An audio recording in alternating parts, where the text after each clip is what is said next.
안녕하세요. 공사영입니다. 요즘 건설 경기가 어렵다라는 이야기 많이 들어보셨죠? 오늘은 법인회생에서도 건설회사 전문인 법무법인 발을정의 김용현 변호사 모시고 부동산 PF 사태와 워크아웃에 대해서 알아보는 시간을 갖도록 하겠습니다. 최근에 건설회사가 어렵다라는 이야기 정말 하루가 멀다 하고 뉴스를 장식하고 있습니다. 실제로 건설회사 문의가 많이 오나요? 그럼요. 많이 오죠. 요즘에 언론 보면 BF 난리지 않습니까? 네. 예, 뭐 태형건설도 난리고 맞습니다. PF도 난리고 저희들 지금 상담 문의 오는 중에 상당 부분이 건설회사거든요. 네. 뭐 부산에서도 오고 광주에서도 와요. 근데 네. 거기 있는 회사들이 작은 회사들이 아니에요. 거기 부산, 광주에 상당히 큰 회사들이 오거든요. 부산, 광주에 있는 큰 건설회사들이 네. 왜 서울까지 상담을 오죠? 그쪽에도 변호사 사무실이 많잖아요. 그럼요. 거기 있는 대표님들 같은 경우는 그 지역 어떻게 보면 유지잖아요. 그지 네네네. 유지니까 네. 웬만한 뭐 변호사님들은 다 알죠. 네. 아는데 거기서 상담을 못하는 이유가 거기서 법인회생 상담받으러 다닌다. 이 회사가 어려워서 어떻게 할 거냐. 이렇게 상담받으러 다닌다 하면 소문이 바로 나요. 지역에. 그럴 수 있겠네요. 예. 그래서 서울까지 와서 상담을 받고 둘째로는 이 건설회사 법인회생 절차가 상당히 좀 제가 해보는 결과 건설회사가 제일 어려워요.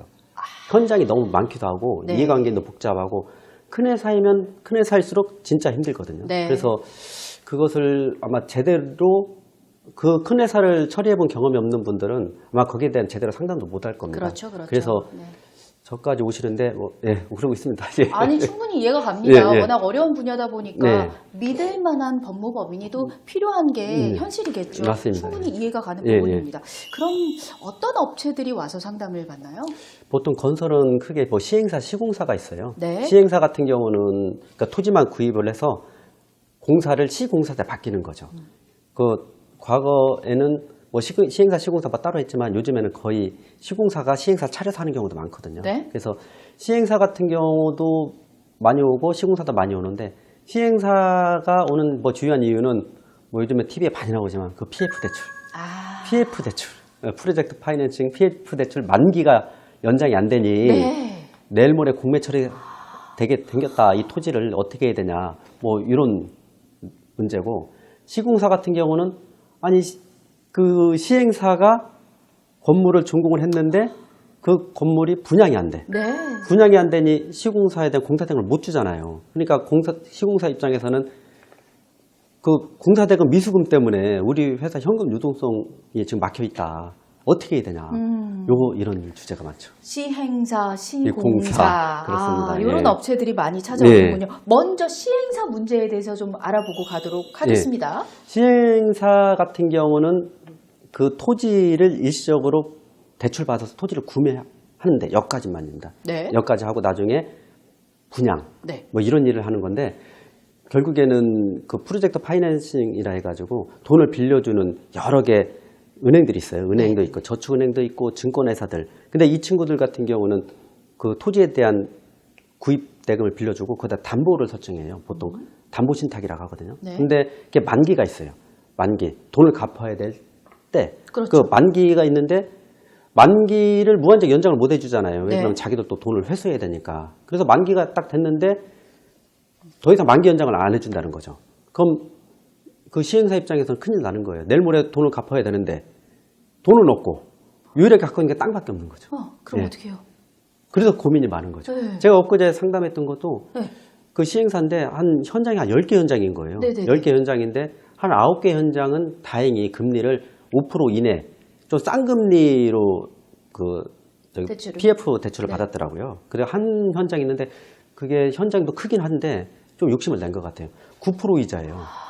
네. 아이고. 덩치도 그때 지금 생각하면 한 1,000억대 가까이 됐던 것 같은데 네. 몇백억인가 1,000억대 가까이 됐던 것 같아요. 그러니까 연 9% 이자니 그거 어떻게 갚아요? 그러니까요. 그걸 빨리 거기다 뭐 건물을 지어서 분양을 해야 갚을 수 있는 그런 구조인데 근데 지금 경기가 워낙 안 좋으니까 그냥 땅만 갖고 있는 거죠.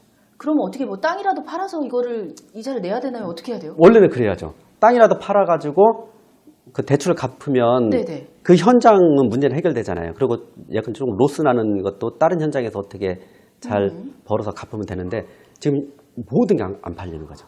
모든 게 안 팔리면 그 대주단이라고 하거든요. 네. 그 돈을 빌려준 대주단. 네. 대주단 입장에서는 그 공매 처리할 수밖에 없어요. 공매 처리하는 순간 뭐 경매를 잘 알다시피 물건값이 시세의 네. 50%, 한 60%뭐 이렇게 매각되잖아요. 네. 그러니까 매각되면 결국에는 대주단 입장에서도 원금 회수도 다 못할 가능성이 높죠. 대주단 원금 회수도 다 못하는 판국이면 이 시행사는 거의 파산 지경인 거죠. 예. 그럼 어떻게 해야 돼요? 변호사님께서 상담을 해주신 내용인가요? 어떻게 상담을 해주셨어요? 그래서 그분 상담은 그거예요. 9개 현장은 괜찮은데 이 한 개 현장 때문에 문제다. 네. 저 같은 경우도 만약에 한 개 현장이 문제라 하면 좀 제가 요즘에 많이 하는 것 중에 하나가 한 개 현장에 뭐 한 개 대출만 있다고 그러면 파산 쪽으로 많이 권유를 해요. 아. 예. 왜 그러냐면 뭐 그건 깔끔하니까. 근데 여기는 9개 현장은 좀 괜찮으니까 우선은 어떻게든지 9개 현장 중에 팔 수 있는 것은 좀 싸게 팔아서 네. 어떻게든지 막아봐라. 네. 근데 쉽진 않을 거다. 아. 왜 그러면 요즘 건설기가 너무 안 좋잖아요. 네. 그리고 그 지금 은행 입장에서도 모든 사람이 다 힘들으니까 만기 연장을 안 해준다고 말은 하는데 실상 저희들이 회생을 딱 들어가 보면 은행 입장에서도 막 그 대주단도 공매 처리를 막 못해요. 왜 그러냐면 자기 원금도 까일 수가 있으니까. 그렇죠. 그렇죠. 예, 그래서 공매 처리를 막 못하니까 가서 한번 좀 딜을 해봐라. 은행 쪽하고 만기 연장이나 이자를 좀 깎아다 딜을 해봐라. 근데 그것이 내 생각에는 총선까지다. 예, 4월달 총선 있지 않습니까? 네. 예, 총선까지는 어떻게 보면 오. 은행 입장에서도 이게 부실이 너무 막 팍팍팍 터지면 또 문제가 있을 것 같아서 네, 네, 내 생각에는 그때까지는 해주지 않을까. 네. 그래서 한번 해보고 총선 직전에 만약에 그 딜이 성사가 안 되면 뭐 회생이라든지 파산이라든지 다른 새로운 방향을 한번 모색을 해보자. 이제 그렇게 하고 있죠. 근데 이분들은 또 어디서 또 이상하게 들었는지, 그러니까 너무 힘들으니까 조언을 많이 해주는 거예요. 만세를 불러라, 회생을 가라, 만세를 부르면 그 대주단에서 알아서 해결해 준다. 그러니까 이부 대표님 입장은 잠을 못 자겠다는 거예요. 뭐가 답인지를. 이쪽 저쪽에서 예. 그러니까 도와주고 싶은 마음은 있으니까 이런 예. 조언 저런 조언을 그렇죠. 해주는데 뭐가 맞는지를 모르니까. 예. 근데 그 대표님들의 뭐 가장 큰 니즈는 이 땅을 갖고 있으면서 어떻게든지 이 사업을 회생이나 파산 절차 없이 해결하고 싶은 게 니즈예요. 아, 이해는 하죠. 이해는 하죠. 이해는 네. 하지만 현실은 불가능합니다. 네. 그것을 현실을 좀 직시할 필요가 있어요. 일단 현실을 직시해라. 김용현 변호사님의 예. 조언은 일단 현실을 직시해라. 네, 그래서 총선까지만이다. 모든 게 총선 직전까지만이고 그 네. 이후에서는 지금 뭐 제가 뭐 뉴스를 보면 금감원장 같은 경우도 뭐라고 하냐면 올 3분기 내에 PF 현장을 다 정리하겠다는 거예요. 정리가 뭐냐? 정리라는 것은 결국에는 공매로 다 날려버리겠다는 일단 거죠. 정리라는 단어를 들으면 우린 네. 무시무시하거든요. 네, PF 현장에다 만기 현장을 안 해주겠다는 네. 거예요. 다 정리를 할 건데 그분의 그 뉴스를 또 보니까 무슨 내용이냐면 지금 우리나라 땅값이 너무 비싸다는 거예요. 땅값이 너무 비싼데 땅값 비싼 데에다가 건물을 지어서 올려서 분양을 하니까 분양가가 높다는 거예요. 분양가가 높으니까 아무도 안 산다는 거예요. 그러면 어떻게 해야 되냐? 땅값을 낮추겠다. 땅값을 어떻게 낮추냐? 다 공매 처리해버리면 아까 제가 말씀드렸다시피 공매로 하면 그 감정가의 50% 60% 가격에 매각된다고 했지 않습니까? 네. 그러니까 땅값이 낮아지니까 분양가도 낮아지는 거죠. 네. 그러면은 분양이 될 거다. 아하. 이렇게 생각하고 있더라고요. 아. 근데 그 분양가 낮추는 것은 결국에는 그 시행사의 희생이 있는 거죠. 아, 네, 그 그렇겠죠. 친구들의 희생이 있는 거죠. 뭐 하나 쉬운 건 이건 없는 것 없습니다. 같습니다. 맞습니다. 예, 예. 일단 뭐 총선 예. 전까지 예. 은행과 협상을 해보고 네, 또 그게 안 되면 총선 전에는 뭔가를 법인위생 절차에 결단을 내려야죠. 예, 예. 들어가야 하지 않을까 맞습니다. 하는 우리 예. 김용현 변호사님의 의견이 제 있었고요. 생각입니다. 예. 예. 자, 그럼 시공사의 시공사. 경우를 예. 좀 살펴볼까요? 시공사는 어떻게 그러니까 공사를 하는 업체잖아요. 공사를 하는 업체니까 시공사 밑에는 하도급자들도 많고 공사 현장이 많아요. 네. 지금 우리 뭐 서울만 다녀보더라도 뭐 짓고 있는 재건축 현장 다 많지 않습니까? 굉장히 많죠. 다 그게 다 시공사들이 하는 건데 시공사 같은 경우는 거기에 관련된 이해관계가 너무 많아요. 시행사랑 달라요.